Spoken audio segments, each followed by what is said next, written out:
DD किसान, बदलते भारत की शान।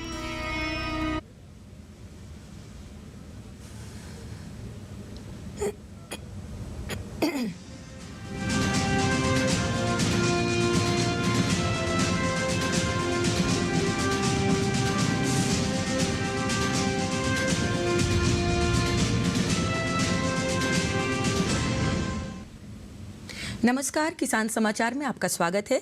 मैं हूं लता आपके साथ। तो चलिए समाचार की शुरुआत करते हैं हेडलाइंस के साथ। कृषि एवं किसान कल्याण मंत्री शिवराज सिंह चौहान ने गुवाहाटी में कृषि तथा ग्रामीण विकास से संबंधित विभिन्न विषयों पर की चर्चा। कहा, प्रधानमंत्री नरेंद्र मोदी के मार्गदर्शन और मुख्यमंत्री हिमंत बिस्वा शर्मा के नेतृत्व में असम कर रहा है असाधारण प्रगति। केंद्रीय कृषि मंत्री शिवराज सिंह चौहान ने वित्त मंत्री निर्मला सीतारमण से की मुलाकात।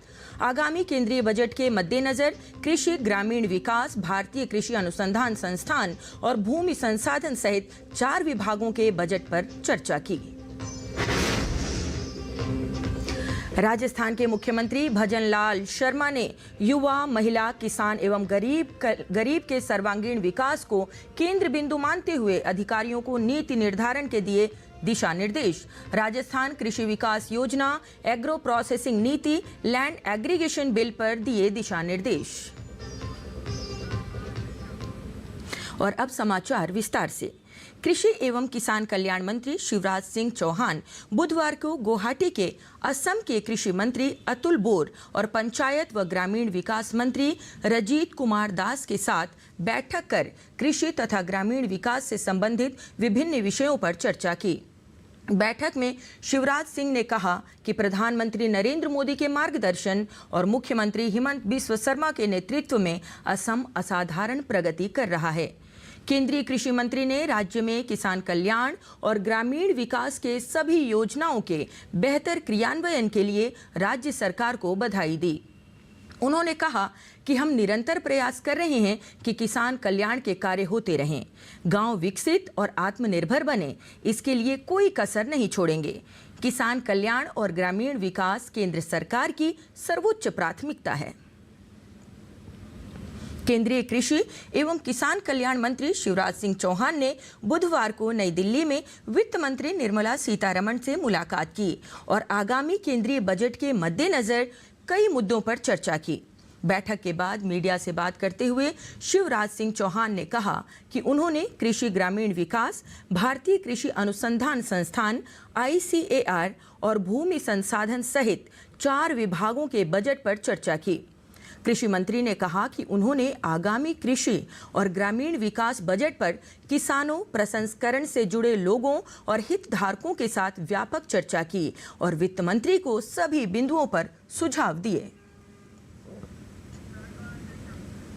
बांस की खेती एक बार फिर बिहार के सहरसा में रफ्तार पकड़ने लगी है। इससे किसानों को कम लागत में अधिक मुनाफा मिल रहा है। खास तौर पर ग्रामीण इलाके में बांस की खेती कर किसान जहां मालामाल हो रहे हैं, वहीं बांस से विभिन्न सामग्रियां बनाकर कारीगर एवं उसे बाजार में बेचकर व्यवसायी अपनी आमदनी में भी इजाफा कर रहे हैं। पेश है ये रिपोर्ट। बिहार के सहरसा जिले के विभिन्न क्षेत्रों के किसानों द्वारा लगाई गई बांस की खेती का यह एक सुंदर दृश्य है। इससे कम लागत एवं सामान्य देखरेख में ही किसानों को अच्छा फायदा हो रहा है। सहरसा में किसान 3 किस्म के बांस, चाभ, हरौथ एवं मोकली लगाते हैं। यह 3 तरह के बांस लगाकर किसान अपने जरूरत के अनुरूप उन्हें बेचकर अपनी आवश्यकता को पूरी कर रहे हैं। सहरसा जिला में अधिकांश लोग फूस का झोपड़ी बनाकर रखते हैं, जिसमें बांस की काफ़ी उपयोग होती है। टोकरी का भी निर्माण करते हैं। बांस की खेती करके अगर वो खेती करते हैं बांस की खेती तो उसमें इसको लाभ मिल सकता है। हम लोग वर्तमान समय में अपने उद्यान निदेशालय से बांस की खेती पुनः चालू करने हेतु या किसानों को मदद देने हेतु प्रयास कर रहे हैं। बांस का इतिहास 7000 साल पुराना है। समय के साथ साथ नई तकनीक के आ जाने से इसके उपयोग में भले ही कमी आई हो, पर इसका महत्व आज भी वही है। यह इलाका बांस की खेती एवं बांस की उपयोगिता के लिए समृद्ध है। अन्य पौधों की तरह बांस भी घरेलू उपयोग की सामग्री, फर्नीचर, जैव ईंधन, कागज व कपड़ा बनाने एवं पशुओं के चारे आदि के साथ मकान बनाने के सामग्री के रूप में उपयोग होता है। किसान के लिए बहुत जनोपयोगी चीज है ये। हर क्षेत्र में बांस का काम होता है। मकान में इनका ज़्यादा उपयोग होता है। यहाँ जो इलाका है या कोसी का इलाका है, बहुत पिछड़ा इलाका है। बांस का खेती इस तरह से करते हैं लोग, कच्ची घर बनाने से लेकर के पक्की घर बनाने तक में इसका काम आता है। बांस से विभिन्न तरह की सामग्रियों को बनाकर खुद बाजार जाकर या व्यापारियों के हाथों बेचकर अपनी जीविका चलाने वाले कारीगरों की माने तो यह उनकी पुश्तैनी कारोबार है।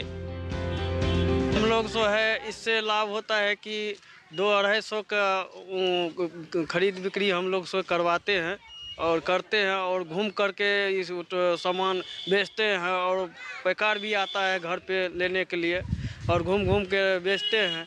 बांस का उपजाऊ इस इलाके में बहुत अच्छा है। यहाँ पे बांस से संबंधित यानी कि सूप, डगरा, कुनिया, छीटा, डाला, उला, फूलडाली और हुआ सब, इस सब यानी कि यहाँ पे बिक्री के लिए तैयार करवाया जाता है। बांस से विभिन्न तरह की सामग्रियों को बनाकर खुद बाजार जाकर या व्यापारियों के हाथों बेचकर अपनी जीविका चलाने वाले कारीगरों की माने तो यह उनका पुश्तैनी कारोबार है। ज्यादातर कारीगर बांस से टोकरी और दूसरी चीजें बनाकर अपनी आमदनी में इजाफा कर रहे हैं। 150 रुपया में बांस लाते हैं, 200-400 बनाते हैं, इसी से बाल बच्चा परिवार को निर्वाह करते हैं हम लोग। वहीं उद्यान विभाग के द्वारा बांस की खेती करने वाले किसानों को प्रोत्साहित करने के लिए कई योजनाओं का संचालन किया जा रहा है। साथ ही बांस से बनी सामग्रियों के निर्माण कार्य में लगे कारीगरों को लाभान्वित करने के लिए उद्योग विभाग द्वारा शिल्पीकृत निबंधन का प्रमाण पत्र भी दिया गया है। ब्यूरो रिपोर्ट, डीडी किसान। गणतंत्र दिवस पर राष्ट्रपति भवन में होने वाले विशेष कार्यक्रम के लिए देश के चुनिंदा, मेधावी और प्रशिक्षित नागरिकों को भी निमंत्रण दिया गया है। इस कार्यक्रम के लिए राजस्थान के 12 की नमो ड्रोन दीदी रितु मीणा को भी आमंत्रण पत्र मिला है। डाक विभाग द्वारा अंता तहसील के मुंडला गांव निवासी रितु मीणा को ये निमंत्रण पत्र सौंपा गया। रितु मीणा नमो ड्रोन दीदी के नाम से प्रसिद्ध हैं। रितु ड्रोन के माध्यम से खेतों में नैनो डीएपी और यूरिया का छिड़काव करती हैं। ड्रोन के माध्यम से मैं किसानों के खेतों में स्प्रे करती हूँ। इससे किसानों को बहुत अच्छी फसल रहती है और इससे नैनो यूरिया, नैनो डीएपी का मैं स्प्रे करती हूँ। आज ड्रोन के माध्यम से मुझे राष्ट्रपति भवन में जाने का निमंत्रण पत्र प्राप्त हुआ है। इससे मैं बहुत खुश हूँ। रितु मीणा जी नमो ड्रोन दीदी के नाम से जानी जाती है और जैसा कि जानकारी में आया, इनके द्वारा खेतों में नमो ड्रोन के माध्यम से कीटनाशक का छिड़काव किया जाता है। और ये गर्व की बात है कि जो रिपब्लिक डे पे एट होम कार्यक्रम है उसमें पूरे भारत से 250 एमिनेंट गेस्ट बुलाए गए हैं। उसमें से हमारे 12 जिले से एक युवती का चयन हुआ है। तो ये हम सभी मतलब पूरे 12 जिले के लिए गर्व की बात है।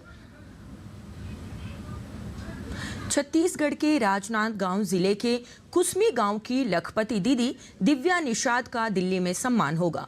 वो 26 जनवरी को गणतंत्र दिवस के मौके पर राष्ट्रपति भवन में आयोजित एट होम रिसेप्शन में शामिल होंगी। इस दौरान राष्ट्रपति द्रौपदी मुर्मू उन्हें सम्मानित करेंगी। देखिए छत्तीसगढ़ से ये खास रिपोर्ट। लखपति दीदी दिव्या निषाद। राजनांदगांव की लखपति दीदी दिव्या निषाद का होगा सम्मान। कोरोना में पति की मौत से टूटा परिवार तो पत्नी ने संभाली जिम्मेदारी। अब है लाखों की इनकम, राष्ट्रपति करेंगी सम्मान। छत्तीसगढ़ की दिव्या निषाद ने विपरीत और संघर्षपूर्ण स्थिति में भी हार नहीं मानी और राष्ट्रीय आजीविका मिशन बिहान से जुड़कर सफलता की नई इबारत लिखी। दिव्या निषाद के परिवार की आर्थिक स्थिति अच्छी नहीं थी और वर्ष 2021 में कोविड-19 की वजह से उनके पति की आकस्मिक मृत्यु हो गई। गरीबी की स्थिति थी और उन्हें किसी तरह का अनुभव और ज्ञान नहीं था। पति की आकस्मिक मृत्यु के दुख ने परिवार को अंदर तक झकझोर दिया। ऐसे समय में अपने परिवार की जिम्मेदारी उठाने के लिए और अपने बच्चों के पालन पोषण के लिए समूह की दीदियों से दिव्या निषाद को हिम्मत मिली। मेरे हस्बैंड का जब देहांत हुआ तब बहुत हम लोग का परिस्थिति बहुत ही डाउन था। हम कैसे करेंगे, क्या करेंगे, इस टाइप का था। लेकिन समूह से जो बिहान वाले हैं बहुत मतलब सहयोग किए हैं। राष्ट्रीय ग्रामीण आजीविका मिशन बिहान से जुड़ने के बाद दिव्या के जीवन में परिवर्तन आया और आज बिहान की बदौलत उनका घर फल फूल रहा है। प्रशिक्षण के दौरान दिव्या निषाद बैंक सखी, बैंक मित्र, पुस्तक लिखने का कार्य तथा छोटे व्यापार प्रारंभ करने का कार्य सीखने लगी। वो जय मां अम्बे स्वयं सहायता समूह से जुड़ी हुई हैं। समूह में कार्य करने के दौरान उनका आत्मविश्वास बढ़ा और समूह के माध्यम से ऋण लेकर छोटा सा व्यापार प्रारंभ किया। आज उनकी सालाना आय 4 लाख रुपए से अधिक है। छोटा सा अपना दुकान खोली हूँ समूह के माध्यम से।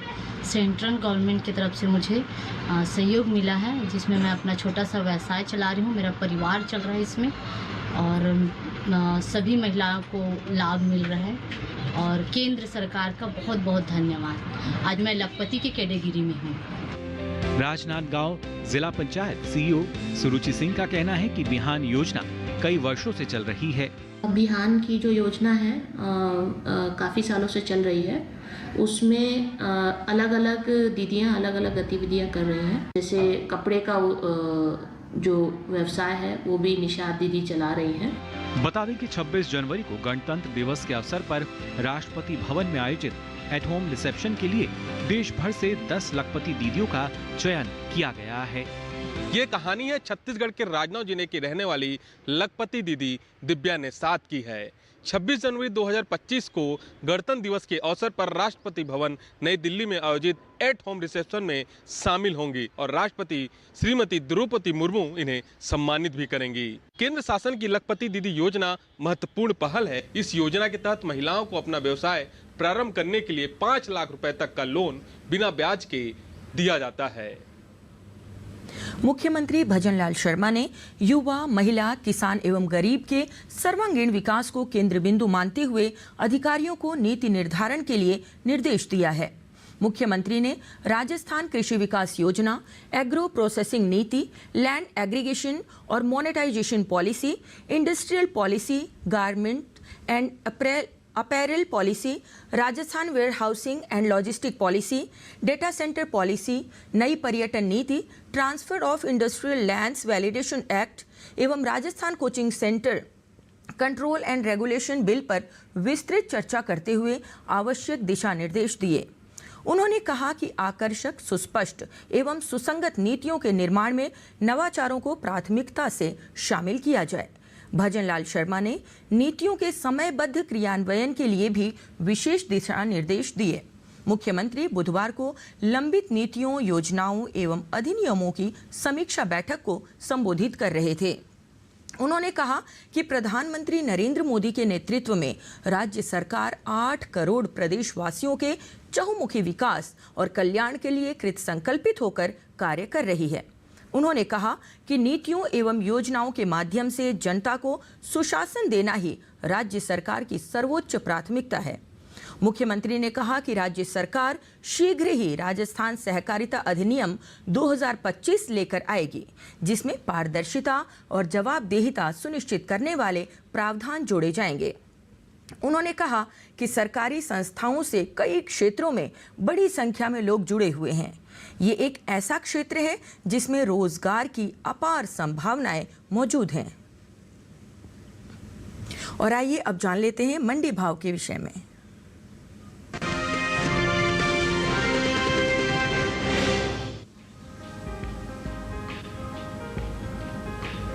बुधवार को उत्तर प्रदेश के अलावा देश की ज्यादातर मंडियों में गेहूं की आवक सामान्य देखने को मिली। हाजिर भाव को देखें तो एकमार्ट नेट के मुताबिक देश के अलग अलग मंडियों में 8 जनवरी को गेहूं के भाव कुछ इस प्रकार रहे।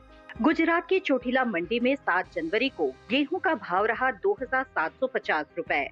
8 जनवरी को इसके सौदों में कोई बदलाव देखने को नहीं मिला और गेहूं का भाव 2750 रुपए पर बना रहा, जबकि राज्य की ही राजकोट मंडी में इस दौरान लोकवान गेहूं की कीमत में गिरावट दर्ज की गई। 7 जनवरी को यहां गेहूं 3140 रुपए पर बिका। 8 जनवरी को इसके भाव में 35 रुपए की नरमी आई, जिसके बाद भाव 3105 रुपए हो गया। वहीं राजस्थान की लालसोट मंडी में 7 जनवरी को गेहूं की कीमत थी 2900 रुपए। 8 जनवरी को इसके सौदे 136 रुपए मजबूत होकर 3036 रुपए हुए। हालांकि उत्तर प्रदेश के फैजाबाद मंडी में इस दौरान गेहूं की कीमत में नरमी दर्ज की गई। यहां 7 जनवरी को गेहूं 2850 रुपए पर बिका। 8 जनवरी को इसके सौदों में 10 रुपए की गिरावट दर्ज की गई, जिसके बाद गेहूं का भाव 2840 रुपए पर आ गया। गेहूं की पैदावार पर नजर डालें तो कुछ समय पहले ही कृषि एवं किसान कल्याण मंत्रालय ने साल 2023-24 के लिए प्रमुख कृषि फसलों के अंतिम अग्रिम अनुमान के आंकड़े को जारी किया है, जिसके मुताबिक साल 2023-24 के दौरान रबी गेहूं की उपज 1132,92,000 टन होने का अनुमान है। वहीं अगर इसकी तुलना बीते साल से करें तो साल 2022-23 के दौरान रबी गेहूं की पैदावार 1105,54,000 टन थी।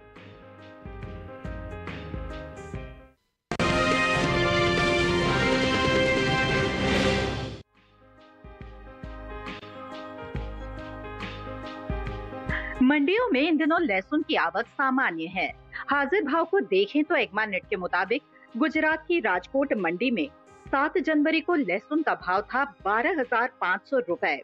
8 जनवरी को इसके भाव में 755 रुपए का उछाल आया, जिसके बाद भाव 13,255 रुपए हो गया। हालांकि हिमाचल प्रदेश की पालमपुर मंडी में 7 और 8 जनवरी को लहसुन के भाव बिना किसी बदलाव के 32,500 रुपए पर रहे। इसी तरह जम्मू कश्मीर की उधमपुर मंडी में लहसुन की कीमत में कोई बदलाव देखने को नहीं मिला और लहसुन 7 और 8 जनवरी को 26,500 रुपए पर बिका।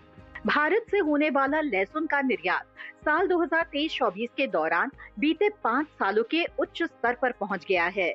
दुनिया में चीन को लहसुन के सबसे बड़े उत्पादक के रूप में जाना जाता है, लेकिन हाल ही में चीन में लहसुन की पैदावार कम होने की वजह से वित्त वर्ष 2023-24 के दौरान भारत में रिकॉर्ड तोड़ लहसुन का निर्यात हुआ है। भारतीय लहसुन की मांग खास तौर पर पश्चिमी देशों से बढ़ी है। बता दें कि लहसुन के अंतर्राष्ट्रीय बाजार में चीन की हिस्सेदारी 75% है, जो 23 मिलियन टन से अधिक है, जबकि 3.3 मिलियन टन से कम पैदावार के साथ भारत दूसरे स्थान पर आता है।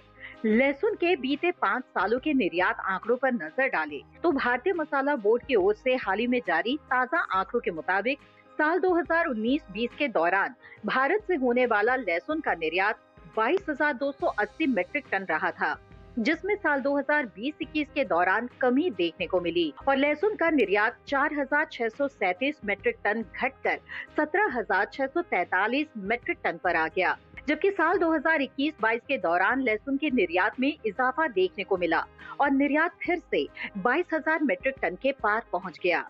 साल 2022-23 की बात करें तो उस साल लहसुन के निर्यात में खासा इजाफा देखने को मिला। बीते 3 सालों के रिकॉर्ड को तोड़ते हुए लहसुन का निर्यात 57,346 मीट्रिक टन के पार पहुंच गया।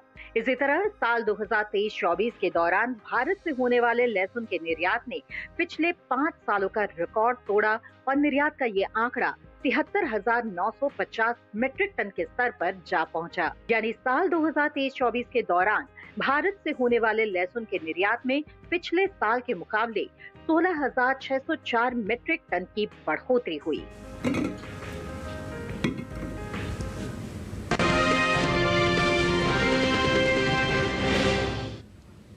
और अब बात मौसमी खेती की। किसान इस मौसम में कैसे रखे अपनी खेती का ख्याल, आइए देखते हैं।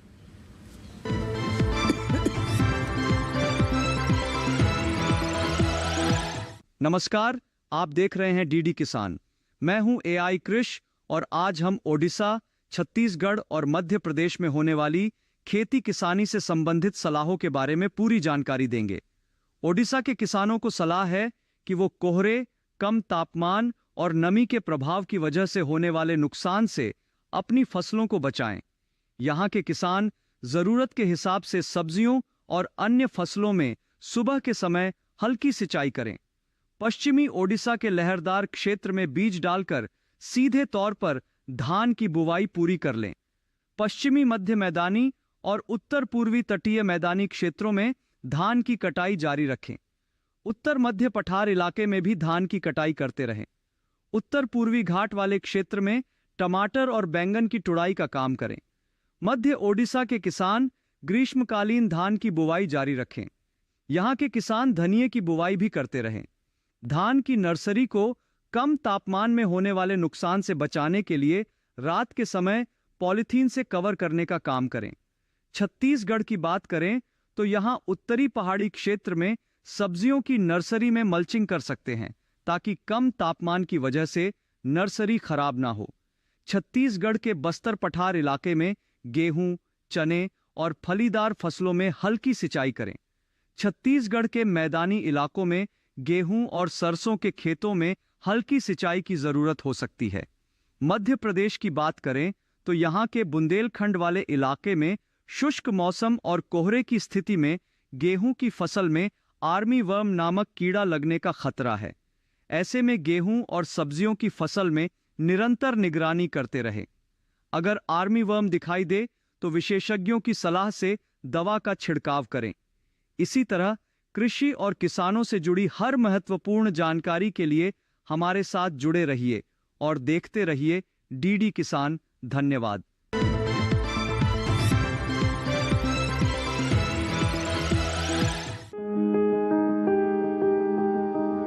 राजमा की बुआई के लिए अभी का समय उपयुक्त है। बुआई से पहले खेत को अच्छी तरह जोतकर मिट्टी को भुरभुरा बना ले। बोते समय कतार से कतार के बीच की दूरी 30 से 40 सेंटीमीटर के बीच होनी चाहिए, जबकि बीज से बीज का फासला 10 सेंटीमीटर के करीब रखें। राजमा के लिए 2-3 बार सिंचाई की जरूरत होती है। बुआई के 4 हफ्ते बाद पहली सिंचाई करें, लेकिन ये सिंचाई हल्की ही होनी चाहिए। बाद में 1 माह के अंतराल पर सिंचाई करते रहें। पहली सिंचाई के बाद निराई गुड़ाई कर लें। गुड़ाई के समय थोड़ी सी मिट्टी पौधों पर चढ़ा दें। इससे फलियां लगने पर पौधे गिरेंगे नहीं। राजमा को मोज़ेक रोग लग जाता है। पत्तियों पर इसका असर दिखते ही कृषि वैज्ञानिक की सलाह से उचित दवा का छिड़काव करें। साथ ही जिन पौधों में बीमारी लगी है उन्हें निकाल कर पहले ही फेंक दें। राजमा की फसल में सफेद मक्खी या माहू कीट भी लग जाता है। राजमा की फलियां 125 से 130 दिन में पककर तैयार हो जाती हैं। कटाई के बाद फसल को 1 दिन के लिए खेत में पड़ी रहने दें। बाद में मड़ाई करके दाना निकाल लें। मड़ाई समय पर करें,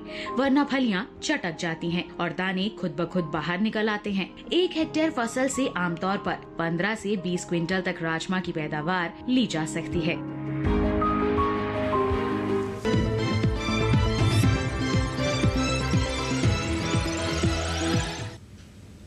और किसान समाचार में अब समय है कुछ खास खबरों का। प्रधानमंत्री नरेंद्र मोदी ने भुवनेश्वर में 18वें प्रवासी भारतीय दिवस सम्मेलन का शुभारंभ किया। कार्यक्रम को संबोधित करते हुए कहा, भविष्य युद्ध में नहीं है, बुद्ध में है।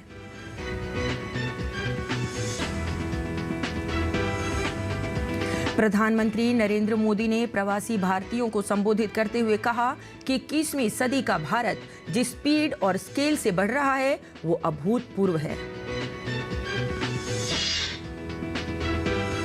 प्रधानमंत्री नरेंद्र मोदी ने कहा, भारत आज दुनिया में अपनी बात को काफी मजबूत तरीके से रखता है और ग्लोबल साउथ की आवाज को पूरी ताकत से उठाता है।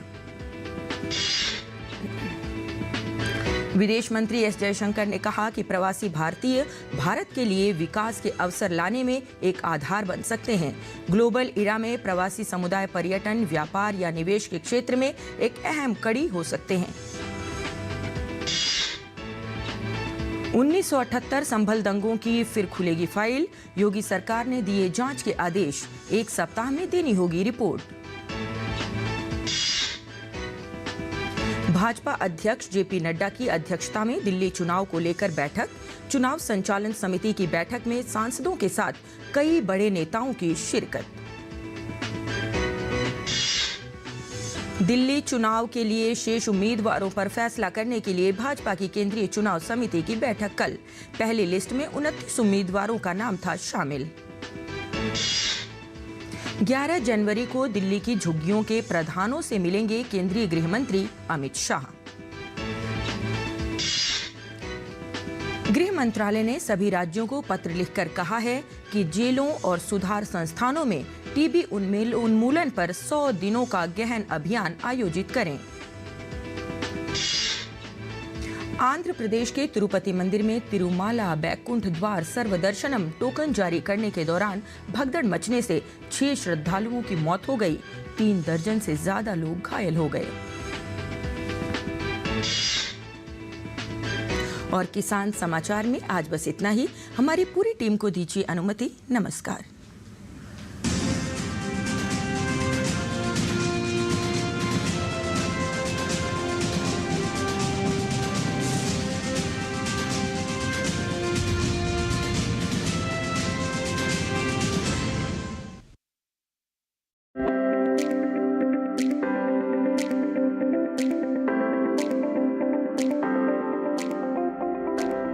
नमस्कार, बहुत स्वागत। डीडी किसान देख रहे हैं, मैं हूं आपके साथ राधिका चौधरी। लगातार पंजाब में हूं, पंजाब के अलग अलग जिलों में पहुंच रही हूं। ऐसे में आज हम पहुंच रहे हैं मोहाली डिस्ट्रिक्ट में, जहां बात करेंगे स्वयं सहायता समूह पर।